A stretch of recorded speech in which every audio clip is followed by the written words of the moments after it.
Hey guys, welcome back to the AR YouTube channel. और 1970 के दशक में जेट फ्यूल का क्राइसिस होने लगा। फ्यूल का सप्लाई कम होने के कारण डिमांड ज्यादा होने लगा, जिसकी वजह से फ्यूल का प्राइस भी बढ़ने लगा। ऐसे में प्लेन्स को सरवाइव करना मुश्किल हो गया, क्योंकि टिकट का प्राइस बढ़ाने से लोग प्लेन्स में ट्रेवल करना कम कर देंगे, और उस दौर में वैसे भी लोग ट्रेवल ज्यादा नहीं करते थे। ऐसे कंडीशन में अब थोड़ा सा फ्यूल सेव करने के लिए प्लेन के विंग्स में, प्लेन के इंजन में, इसके मॉडल में बहुत सारे छोटे छोटे बदलाव किया गया। इसलिए तो आज हम प्लेन के आखिरी छोर पर विंगलेट्स देख पाते हैं। इसके अलावा बोइंग 737 का इंजन भी थोड़ा सा नीचे से बेंड कर दिया गया है। अगर आप बोइंग 737 क्लासिक मॉडल को देखेंगे तो आपको प्लेन का विंग सीधा दिखाई देगा। इसके अलावा और भी छोटे छोटे चेंजेस किया गया प्लेन में, ताकि थोड़ा सा फ्यूल सेव किया जा सके और कंपनीज को वापस बोरिया बिस्तर बांध के गंगा स्नान करने की जरूरत ना पड़े। रिसेंटली आपने फ्लैप 3 और फ्लैप 4 के कंट्रोवर्सी के बारे में सुना होगा। यहाँ पर भी फ्यूल सेविंग का ही प्लान चल रहा था। ऐसे में ये सवाल आता है, अगर किसी कंपनी को फ्यूल सेविंग करने का इतना ही ज्यादा टेंशन है तो ये क्या हो रहा है? यहाँ पर तो पायलट हवा में ही फ्यूल को डंप कर रहा है, पर ऐसा क्यों? आइए समझते हैं विस्तार से। दोस्तों, अगर आप भी चाहते हैं फ्लाइट में ट्रेवल करना तो अपने पैसों को बचाकर इन्वेस्ट करना सीखिए। इसके लिए मोतीलाल ओसवाल पे आप फ्री में डीमेट अकाउंट खोल सकते हैं। ये इंडिया का one of the best brokerage company में से एक है। मोतीलाल ओसवाल एक ट्रस्टेड ब्रांड है जो कि 30 सालों से आपकी सेवा में है। अब तक इसमें 10 लाख से भी अधिक लोग जुड़ चुके हैं। यहाँ पर आपको एक पर्सनल एडवाइजर भी मिल जाता है जो आपको बताता है कि कब स्टॉक्स बाय करना है और कब सेल करना है। Motilal Oswal investor app India की फर्स्ट कंपनी है जिसने एक ऐप में मल्टीपल प्रोडक्ट्स को लॉन्च किया, और इसे इस्तेमाल करना भी बहुत ही आसान है। इस ऐप में आप educational videos, readymade mutual fund portfolios और यूएस मार्केट में भी इन्वेस्ट करने का ऑप्शन मिल जाता है। यहाँ पर और भी बहुत सारे ऑप्शंस आपको मिल जाता है जो आपको किसी और ऐप में नहीं मिलेगा। मोतीलाल ओसवाल आपको 3000 का डिस्काउंट कूपन और 1000 ब्रोकरेज का कैशबैक भी देता है। ये बहुत ही सेफ और सिक्योर है, जिसे आप कंप्यूटर और मोबाइल दोनों से ही ट्रेडिंग कर सकते हैं। यहाँ पर अकाउंट बनाने के लिए आपको पैन कार्ड, आधार कार्ड और बैंक अकाउंट का प्रूफ लगेगा। तो जल्दी से जाओ, लिंक डिस्क्रिप्शन में है। तुरंत ही उस पर क्लिक करके अपना नाम, फोन नंबर और सिटी डाल दो। इसके बाद आप अपना ऑनलाइन डीमेट अकाउंट तुरंत ही ओपन कर सकते हैं। सपोज एक प्लेन किसी एयरपोर्ट से उड़ान भरता है। ना, ये एग्जांपल सही नहीं है। सपोज कोई बड़ा प्लेन बोइंग 747 किसी एयरपोर्ट से उड़ान भरता है। इसमें 400 से भी अधिक पैसेंजर्स बैठे हुए हैं। अब इन 400 पैसेंजर्स में से कोई एक पैसेंजर टेक ऑफ के तुरंत बाद बीमार हो जाता है। वो चीखने चिल्लाने लगता है। तो ऐसे कंडीशन में क्या किया जाए? दोस्तों, यहाँ पर प्लेन का क्रू मेंबर ये देखेगा कि मामला आखिर क्या है, पर कुछ कर नहीं पाएगा क्योंकि प्लेन में डॉक्टर नहीं होता।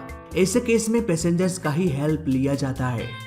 दोस्तों, अगर हम रैंडमली 400 लोगों को जमा कर दें तो उन 400 लोगों में से कोई ना कोई डॉक्टर तो जरूर होगा। वैसे जब से इंजीनियर लोग बेरोजगार हो गया है, जब आर्टिस्ट राजू इंजीनियरिंग का डिग्री लेके घर में बैठा हुआ है, AR यूट्यूब चैनल खोल लिया है, तब से लोगों को समझ में आ गया है कि इंजीनियरिंग में कोई स्कोप नहीं, चल मेडिकल लाइन में चलते हैं। अगर इन 400 पैसेंजर्स में से कोई एक भी डॉक्टर निकल जाए तो उसकी हेल्प लिया जा सकता है कंडीशन का जायजा लेने के लिए।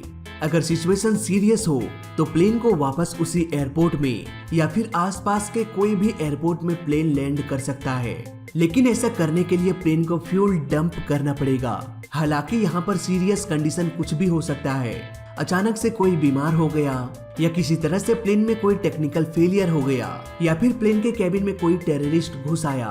रीजंस चाहे कुछ भी हो, अगर इमरजेंसी कंडीशन है तो प्लेन को तुरंत ही लैंड कराया जा सकता है। दोस्तों, यहाँ पर उड़ान के समय बोइंग 747 धीरे धीरे टेक ऑफ तो कर गया, पर इतने वेट के साथ लैंडिंग नहीं किया जा सकता क्योंकि प्लेन के टैंक में अब भी सारा फ्यूल मौजूद है। इसे समझने के लिए हम एक एग्जांपल लेते हैं। सपोज ये है बोइंग 747, इसका वजन है 50 kg। पैसेंजर्स और लगेज को मिला के मान लेते हैं प्लेन का वेट हो गया 70 kg। अब प्लेन को उड़ने के लिए फ्यूल चाहिए, तो मान लेते हैं कि 30 kg का फ्यूल डाल दिया गया। अब यहाँ पर प्लेन का वेट हो गया 100 kg। अब 100 kg का प्लेन उड़ान तो भर सकता है, लेकिन उड़ान के तुरंत बाद अगर इमरजेंसी कंडीशन आ जाता है तो ये प्लेन 100 kg के साथ लैंडिंग नहीं कर सकता। क्योंकि हर प्लेन के लिए टेक ऑफ और लैंडिंग वेट डिफरेंट होता है। इसलिए प्लेन को लैंडिंग कराने के लिए इसके वजन को कम करना पड़ेगा। सपोज अगर प्लेन का लैंडिंग वेट 80 केजी है लेकिन प्लेन का वेट 100 केजी है, 20 केजी अधिक, तो ऐसे केस में पायलट 100 केजी में से 20 केजी का फ्यूल ड्रॉप कर देगा, यानी कि फ्यूल को डंप कर देगा। इसके लिए कॉकपिट के ऊपरी भाग में इन दोनों बटन को प्रेस करके इसे एक बार रोटेट कर दिया जाता है। फ्यूल डंपिंग के दौरान पायलट इसे मॉनिटर में देख भी सकता है। ऐसा करने के लिए बस इस बटन को प्रेस करना पड़ेगा। लेकिन क्या हो अगर फ्यूल डंपिंग ना किया जाए और ऐसे ही प्लेन को लैंडिंग करा दें? दोस्तों, जिस तरह से एक भारी पत्थर जल्दी गिरता है एक हल्के पत्थर के कंपैरिजन में ग्रेविटी के कारण, ठीक इसी तरह प्लेन का एल्टीट्यूड भी डाउन होता है। ठीक उसी तरह प्लेन का वो भी तेजी से, यानी कि प्लेन का वर्टिकल स्पीड बढ़ जाता है। अगर प्लेन का वेट मैक्सिमम लैंडिंग वेट से अधिक हो तो प्लेन के ग्लाइड स्लोप को मेंटेन करना थोड़ा सा मुश्किल हो सकता है। प्लेन 2.8 से 3.5 डिग्री के एंगल में लैंड करता है, तभी प्लेन सही जगह पर टच डाउन कर पाएगा। लेकिन अगर प्लेन का वेट अधिक हो जाए तो प्लेन ग्रेविटी के कारण जल्दी जल्दी नीचे आने लगेगा और हो सकता है ये रनवे से पहले ही टच डाउन कर जाए। अगर किसी तरह से पायलट इसे अच्छे से थ्रेशोल्ड लाइन में टच डाउन करा देता है, तब भी लैंडिंग गियर और रनवे का इम्पैक्ट इतना अधिक होगा कि ये लैंडिंग गियर को भी डैमेज कर सकता है, इसे तोड़ सकता है। और अगर ये नहीं टूटा तो हो सकता है प्लेन टच डाउन करने के तुरंत बाद जंप कर जाए और रनवे के सेंटर लाइन से भटक जाए। कुल मिला के कहा जाए तो बहुत सारी प्रॉब्लम्स आ सकती है अगर इमरजेंसी लैंडिंग के दौरान फ्यूल डंप ना किया जाए, अगर प्लेन का वेट मैक्सिमम लैंडिंग वेट से अधिक हो जाए। लाखों रुपए का फ्यूल बचाने के चक्कर में करोड़ों रुपए का प्लेन बर्बाद हो सकता है। इसके अलावा पैसेंजर्स की सेफ्टी भी जरूरी है। गलती से अगर इसका विंग्स डैमेज हो जाए और फ्यूल में आग लग जाए तो समझो काम खत्म। कुल मिला के कहा जाए तो ओवरवेट में प्लेन को लैंडिंग कराना मीनिंगलेस है, कोई मतलब नहीं बनता। अब यहाँ पर सवाल ये आता है कि अगर इतना ही जरूरी होता है फ्यूल को डंप करना, तो फिर क्यों सारे प्लेन्स में फ्यूल डंपिंग सिस्टम नहीं होता? बोइंग 737, बोइंग 757, एयरबस A320 जैसे प्लेन्स के साथ इतना अत्याचार क्यों? इन प्लेन्स को भी उल्टी करने का हक होना चाहिए, मतलब फ्यूल डंपिंग का। यहाँ पर आखिर फंडा क्या है? दोस्तों, सपोज बोइंग 737 का मैक्सिमम वेट 55,000 केजी है और मैक्सिमम लैंडिंग वेट 50,000 केजी है, यानी कि यहाँ पर डिफरेंस बहुत ही कम है, सिर्फ 5,000 केजी का। ऐसे में अगर ये प्लेन टेक ऑफ करके इमरजेंसी लैंडिंग करने के लिए वापस सेम एयरपोर्ट पर आता है तो 5,000 केजी फ्यूल खत्म हो ही जाएगा।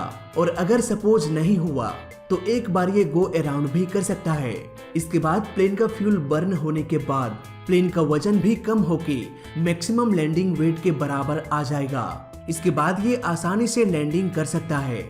इसीलिए ऐसे छोटे छोटे प्लेन्स में फ्यूल डंपिंग सिस्टम नहीं होता। ये सिर्फ बड़े प्लेन्स के लिए होता है, जैसे कि बोइंग 747, A380 और बड़े बड़े कार्गो प्लेन्स। तो फिलहाल इस वीडियो में अभी तक के लिए बस इतना ही।